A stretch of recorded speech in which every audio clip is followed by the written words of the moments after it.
Boom. And we are live on Facebook for the Tuesday 2 o'clock Red Room. We're running like 10 minutes behind. Sorry about that. But if you're jumping on today, we were talking about subject 2. And I'm here with Luke again from Viking Real Estate. And this is on his Facebook, my Facebook, Phoenix Ria Facebook, and then his YouTube channel, Viking Real Estate, and my YouTube channel, which I just started. This is the 3rd episode, Just for Flips. Oh, yeah. And like I said, we're talking about good old just subject 2. And then last week we talked about novations. And the reason we're talking about these subjects is these are just different little tools that you can use because, Luke and I were just talking. The fix and flip model might be a little scary right now. It's terrifying, Chris. It's terrifying. It's terrifying. Luke, how many houses you got sitting on the market right now? 8 sitting active right now. And that would normally be, usually if we had 8 properties that were going to hit the market, we would have maybe 6 of them UCB and have 2 that were, just sitting on. When I say sitting on, maybe sitting on for 10 days. Right now, we've got a couple we've been sitting on for 6 weeks. Couple we've been sitting on for a month, couple that have, but then the majority of we did just put 4 of them on in the last like 7 days. So but so you're sitting on 8 houses on MLS. So you've bought them, you've rehabbed them, and now they're just sitting on MLS. Yep. But you still got leads coming in the door, right? So right. You don't want to necessarily shut down your marketing or your business. So and as a whole, like. There's 2 things you can do to become a really good investor. There are learn different strategies, i.e. subject to novation, wholesale, retail, and then obviously knowing what to do with different assets, land, multifamily, single family. Absolutely. If you're just down the same funnel, like I'm going to wholesale a single family home, you have 10 leads that come in, 20 leads that come in. And if you just have one strategy, then you all these other leads kind of go away. So if you understand at least where you can place these other leads, it obviously helps the tools you have, helps monetize your leads, all that kind of stuff. Yep, absolutely. So you have a subject to that you're doing right now. You just said a few minutes ago, right? Yeah, so we had one that we closed on, let's see, it was 6 weeks ago. 5 or 6 weeks ago. So we don't do, honestly, a lot of sub 2, just because obviously up to this point, we've just done a lot of fix and flip for the exact, reasons that we were just talking about. Things were moving quickly. We didn't have to worry about how fast it was going to sell. It was going to sell. That was just how it was. But yeah, like you said, you have to start getting creative, when you got leads coming through the door. And so we had one that was very interesting. It was actually on the market, believe it or not. But it was up in Prescott, Arizona. We know those areas extremely well up there because we've been doing so much up there, especially in the sense of multifamily. But we had one it was a house, a really cool old house, 1925 built. And then it had 2 units in the back. It basically had a connected duplex in the back, both 2-bedroom, 1 bath. And they were both like 700 square feet. So, we just know what rents are going for in Prescott. So for us, we're like, okay, this is basically 3 units in Prescott. Like we know what this is going to rent for. So what was the draw? I mean, was it a low equity situation? They had it on the market for $880. It went under contract in the first week at that $880. And these people that had them under contract, they dragged out the closing all the way, like 25 days. They had them do all of the items on the Benzer. Oh. And then they pulled the plug the last minute. So the sellers were pissed. Obviously, they didn't want to have to deal with it again. So we came in. This is when the market was already not doing fantastic. So we came in. We said, "Hey, listen, we're very interested, but would your seller consider carrying us?" And the agent talked to her client. She said, "Yeah, talk to them. They are interested. They would be open to a carry if you put a good chunk down." So we're like, okay, sounds good. So we came in and we lowballed them pretty good. We offered 600. They had it under contract for 880. Like I said, 10 days before. And then you got it for 600, or they counted you? We came in at 6. They countered. So they counted. They said we're not going to consider anything under 7, which still they had an Yeah, 880. still 100, 180 right off the Yeah, top. so we're like, okay, I think we're going to be talking here. So, so we came back 650, and we said we negotiated terms. We did a 5-year balloon. Obviously, everyone knows interest rates right now are insane. So, when interest rates are at 6.5, what interest rate did you wrap theirs at? we got it at a 4.75. Okay, but that's on a multifamily. Yeah. Yeah. That's fantastic. 4.75 on multifamily, especially with what interest rates are right now. Yeah. So we did 4.75. We came in at 650. We said, we'll take it as is. Like, don't worry about fixing anything up, which, they love that, obviously. We did a quick close. I think we said we'll close in like 2.5 weeks. And then they came back and they said, sounds good. And so we got our realtor fees back as well, because we had a full 2.5% on there for realtor fees. So what was your down payment? And we got it. What was our loan amount? And then we got it for 630. Okay. So we got it for, it was 650, but we got our realtor fees back. So we got those 20 back. So we got it for 630. 4.75, 11, 5-year balloon, and they wanted $100,000 down. So okay, so their loan was 530. Loans on 530. Our payment on it is $29.50. That's our payment per month, $29.50. We just rented the front house out for $2,500. We didn't put $1 into it. So it's on one of the nicest streets in Prescott. It's on one of the most kind of like, it's one of those historic areas where people just absolutely love it. So front house, we didn't put $1 into it, rented it out for $2,500. The back 2 units were 2 ones. So we actually just came in and we added full baths to the second bath. So they're now 2-bedroom, 2-bath, and we threw some money into them as well. Like nothing crazy, but we threw about 20 to 25 per unit into them just to make them a lot nicer, because they were kind of rough. Right. So we'll be somewhere in the ballpark of 50 there, and then the 100. So we'll be about 150 into the project total.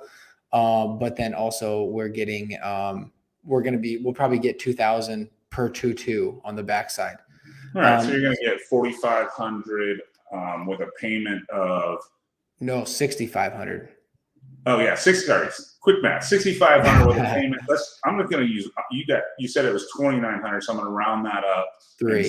Say 3 after paying water bills or whatever. Yeah, right? $3,000, right? So so you got $3,500 a month in cash flow on $150,000, right? Yep. So let's just break out the old handy dandy calculator.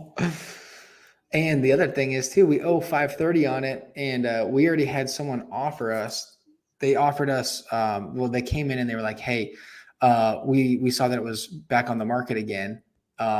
This was when it was at 880, and they said, would your seller consider selling it?" And so what happened was this client reached out to Sage, which is our agent, and they had the wrong agent, so they thought that it was still for sale. So they said, my client wants to make an offer on your property when this was when it was at 880. We'd already closed on it. So they just had the wrong information. So they called us trying to make us an offer on it. So we probably could have sold it for maybe $750, fairly easily. So we could have probably walked with around 100 pretty quickly, but it's an amazing long-term. Yeah. So your 150 basically gross numbers. There's expenses and there's vacancy and all that fun stuff is like a 23% cash on cash return.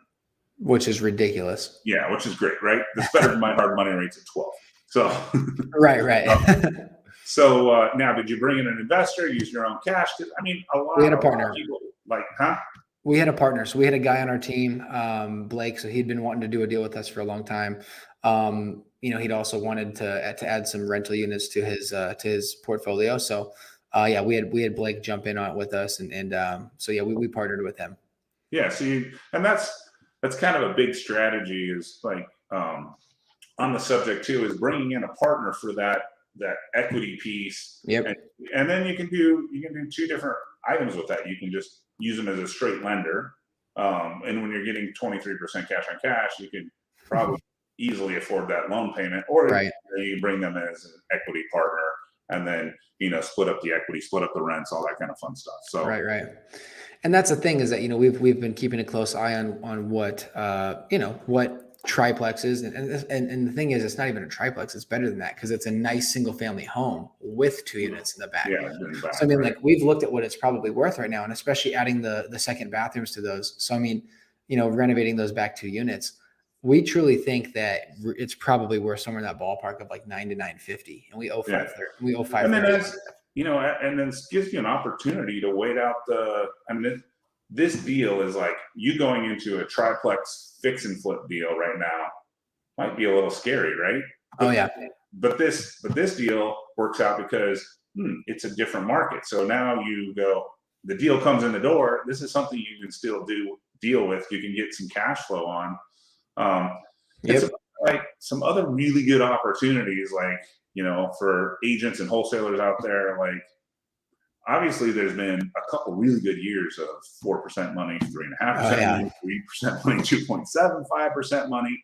But let's just talk about this buyer that bought a year ago or 18 months ago or even 2 years ago, right? And I'm just going to use round numbers for simplicity. They came in at 200 grand. I know there's not very many houses at 200 grand. They did their FHA. They bought their 3.5% down.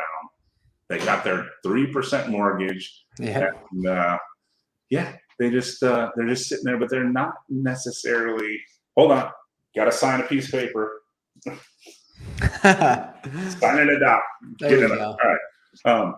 So they're sitting there on that 3% mortgage, and okay, it was worth 200. They put their 3.5% down. Ooh, it flew up to 250. Yep. But guess what? It might be back down to 200 or 220, right?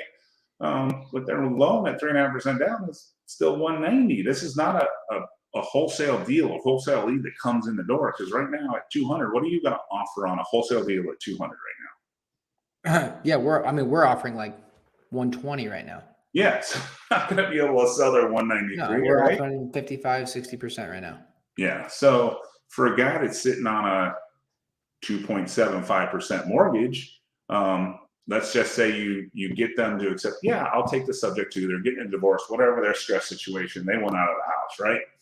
So, but that 2.75% payment is real attractive, right? Yep. Do you think you could sell that 2.75% mortgage to somebody that's sitting looking at and their loan officer saying, it's going to be 6.25%? Yeah. No, exactly, for sure. There's so it may not be a wholesale deal for an opportunity. And what's kind of funny is, like, if you do wrap that and you put that under contract as a wrap, how scary is it to know that you have 2.75% money on it? Yeah. Oh, exactly. Versus, I only lend on just a few of your projects. I know you get a little bit cheaper money out there, but like if you have to take something down with 12% money, that's ticks pretty quick, right? Oh, absolutely. There's no doubt about it. It adds up quickly when you got the 12% down there. Yeah. So this is just, subject to is just one of those things. It's, obviously you put 150% down on that, or $150,000 on that one that you described, but for those low equity pieces that have that really cheap mortgage, this is kind of something that comes in the door. You're like, oh, I can't buy this at 193. It's worth 220. There's no equity there. Yeah, it's definitely something. Now, you need to have your docs right. You need to understand it. You need to, be working with the right title company that can get everything done. I suggest getting it serviced. Oh yeah. All those things that go along with that. But just makes it convenient, makes it easier. Yeah, but but if you can understand the concept and what you can do with it, it's just another tool in the tool belt. Well, yeah, like you said, it gives you options. It gives you options to at least throw out there and say, okay, you know what? Like you said, this isn't going to work as a fix and flip. Then maybe this isn't going to work as a wholesale. But I do love the property, and you might as well at least start throwing it out there. Yeah. Say, hey, would you ever consider carrying? You've got a nice low interest rate on it. You can even charge me 2 points higher, and you can collect that. And the cool thing is too with carrying. typically on the seller side is that a lot of people don't know this. It's not great on, on our side if you're going to be looking to do them, but they 100%, if you default on your loan, they keep your money. So, Yeah. I mean, that's why it's like you might find someone who's like, okay, let's do a 5-year balloon on it. And, if inside that 5 years, if you default multiple times, you could even put it they could even put it in the contract where they could say a default one time and that, you forfeit the funds, the down payment. So, I mean, that's where it could get attractive if you are in the position where you could start, selling your properties, basically on the seller carry side, is you could start putting it in that way. And I actually know some people that were doing that, where they would look for people who had low interest or low credit scores. So they'd say, hey, you know what? Don't worry about your credit score. Put this money down with me. You can, I'll carry you at this percent. And then if they would default, they got to keep the down payment. Yeah. Well, here's a kind of a really kind of a way to do it is, let's just say we sign up that person for the 193. They got the 2.75% mortgage. We wrap them. You then sell it on a land contract because, and then you have it serviced, because if your buyer quits paying them, and let's just say, you sell it on a land contract and you have them put 10% down. So that's Right. $20,000 down, right? That's kind of your wholesale fee, if you will, right? Yeah, for sure. And maybe you got in for $5,000, you gave them some moving money, you paid some closing costs, that kind of stuff. But you sold your deal on a land contract. They took their 20% down. They got in trouble. They quit paying you. Guess what?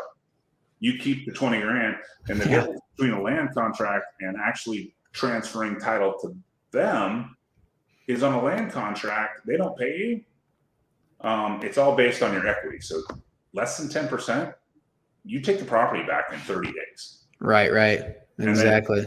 And then it goes up from there. If you, I don't know the exact percentages on land contract. If it's like between 20 and 30%, then it's 60 days. If it's over 30%, then it's 90 days. If it's over like 50%, then it's 6 months. And I don't know the exact stair step if you want to look at the state statute, but then you wrap the deal on the front side, subject to, with the low payment. You sell the deal on a land contract. You stay in the middle. You get it serviced, and you basically, the down payment on the land contract is your wholesale fee. Right.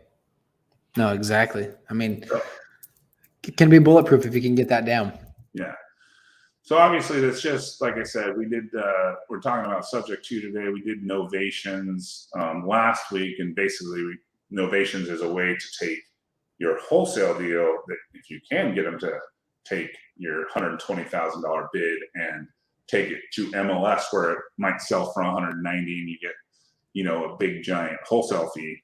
I know you like to charge big wholesale fees anyway, so no, not anymore. We used to like to. And don't tell me, you just started talking about at the beginning of this that you were going to offered $180,000 less on a deal. No, 280,000. And hey, we got it 250 under. And you just tried to say that you're going to offer them an extra point or two on their come on. Okay.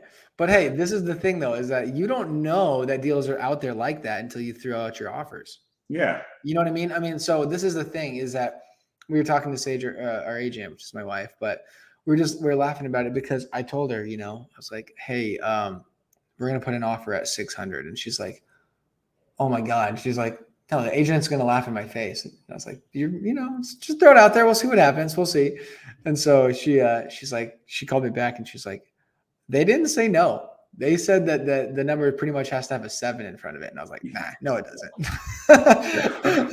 And so like I said, they came back and said it's got to have a 7 in front of it. We came back at 650 and they accepted it. They just straight up accepted it. So, I mean, if you need to learn your negotiation skills, go watch Luke's YouTube, because he'll keep negotiating. He used to, when I first started wholesaling properties for Luke, he'd be making a 40,000 rip and be upset that I made like 4. No, I wouldn't be upset. What we would do is we'd go back and forth, and we'd be like, okay, 297, like 293.5, 296, 294, And then we just go back and forth and back and forth. And I'm pretty sure there's a couple of times we ended up getting it down so close where we ended up throwing a lunch in there as well. All right, Yeah. and you got the next lunch. It just makes it fun. So we've talked about novation, we've talked about subject to, and don't get this confused with seller carry, because this isn't necessarily a seller carry. A seller carry generally is more of a high equity situation, like this particular one was with you, right? Where you can get the seller to carry a large amount. Maybe they have a low loan, and so they're willing to leave their equity in place. And then carry the entire note, which is their loan and their equity, and that's more of a seller carry. This is not right. Understanding all the differences between novation, subject to, seller carry, and having those, understanding them and knowing which situation works best for them is, if you can get that done, it obviously is helpful. Heck yeah. Have you done any seller carries recently? No. I mean, like I said, we flipped most, I mean, we did flip most of the properties that we came across. And so, we're going to be in the same boat as a lot of you guys out there as well, where, you're going to have to start getting creative because, right now, I mean, it's tough, properties are sitting on the market. It's tough to wholesale stuff right now because there's just, there's typically just, when flippers are obviously taking a step back, they're making sure that it's really deep. I mean, Chris, I'm sure you got to be, that right now. Yeah. Have you ever been on a roller coaster, Luke? Right. Yes, exactly. Yeah. So like when you hit the top of that roller coaster, right? And then you hit that descent, you kind of lift off the seat, right? And you're just in no man's land and you're just kind of floating, right? Yeah. Everybody's favorite experience on a roller coaster. Well, in real estate, that's not the best place to be. You're like floating out there. You're not, you're basically you're sliding down the backside, and you got a lot of fear out there. Mm-hmm. There's a ton of fear right now. Yeah. And then you got, it's funny listening to all the gurus. It was interesting to listen to the gurus in March, April, May, all those times. They're like, oh, there's just not enough inventory. The builders can't build fast enough, blah, blah, blah, blah, blah, right? They just kept saying all this stuff. Well, guess what? If you have scared buyers not willing to jump on the market, you have plenty of inventory. And as a matter of fact, your inventory is just going to keep rising because people want to sell their house. Yep. And you got people just not. So you kind of on the top of that roller coaster coming down that backside. And until you hit that dip and start going back up, scary. Not a lot of movement while you're coming down there. Yeah, so I don't blame them. It's kind of, they call it the gap, right? We're in the gap. So how long will I've heard people say, end of 23. First quarter, I've heard people say all of 23. Yeah, I've heard people say all 23 too. So it's where does that gap end? It's definitely going to clean out some of the agents, going to clean out some of the loan officers, going to clean out some of the wholesalers. Oh, I think it's going to clean out possibly 50% of them. Because I mean, if you've got people that are just not making money, you have to figure something out. You got to go, you got to hit a different industry. You got to make money somehow. So, yeah.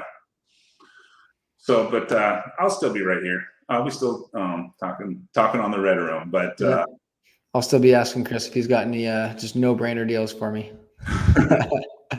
You got anything up north that's about 40% of ARV right now? Yeah.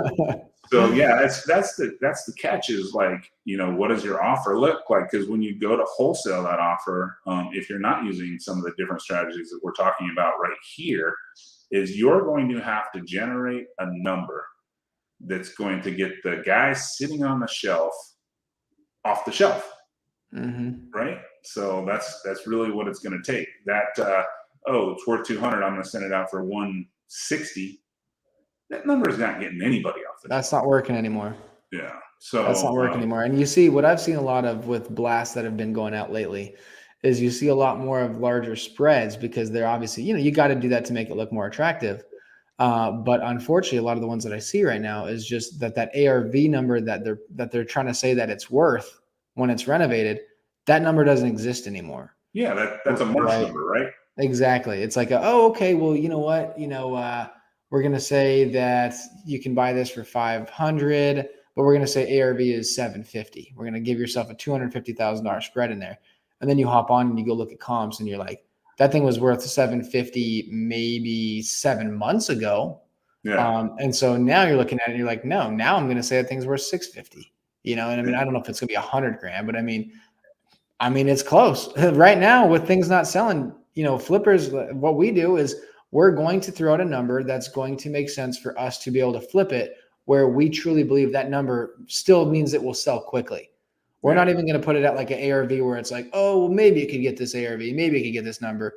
No, we're going to run our numbers with the ARV to be at 600. That's going to be 150,000 under that number, because we don't want to have to sit there and wait on it like we are right now with these properties that we got caught with our pants down on the first one, with the first drop. So, I mean, that's kind of where we're at. And I think that's where a lot of flippers are at, is that if they're going to throw out a number, it's going to be extremely low because it has to make sense to be able to sell fast.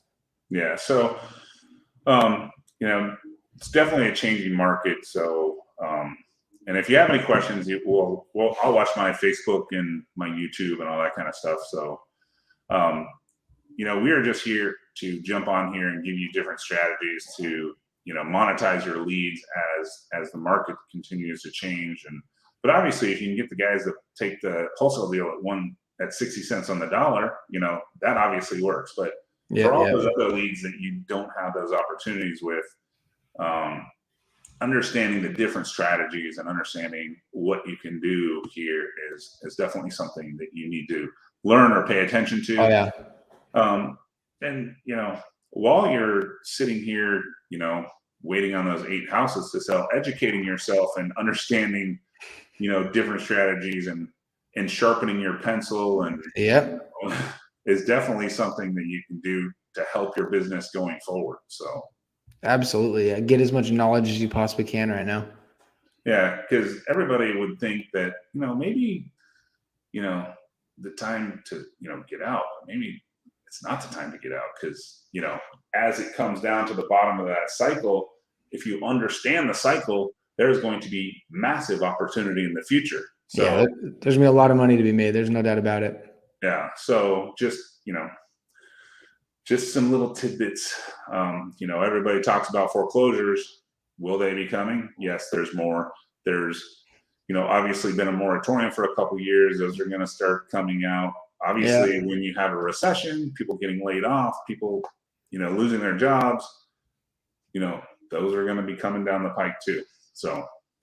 No, absolutely. Absolutely. Well, luckily, every place in the entire world right now is hiring. You just drive by anywhere, you see restaurants, anything. I mean, the amount of we're hiring signs that you're seeing is insane. Yeah, but and just like you said, someone might have to change industries, learn new tools. And it's gonna. There's no doubt about it. It's gonna happen.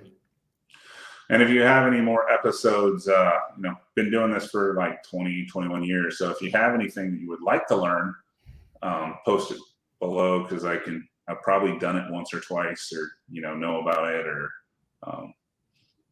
so. Oh yeah, absolutely. Heck yeah. No questions showing up on your end, are there? Oh, let me see here. Let me see. I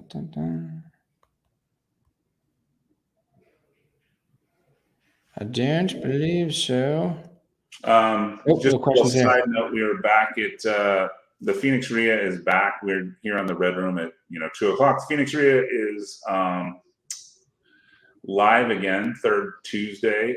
If you missed your opportunity, you didn't see the email blast, we are sold out. We are at capacity. We can't have anybody else show up. If you registered, good for you. We have like 100 people registered. So, but if not, we will be back on the third Tuesday again next month at the same location at Blanco. Live networking, learning new tricks, meeting new people, and reinventing ourselves, because that's what this time is all about. It really is. There's no doubt about that. Love it. All righty. Well, awesome. we hit the 30-minute mark. Just trying to get new people, new information. Thanks for jumping on again. Absolutely. Until next week. Yeah, we'll see you next week. All right, Chris. All right, see ya. Later.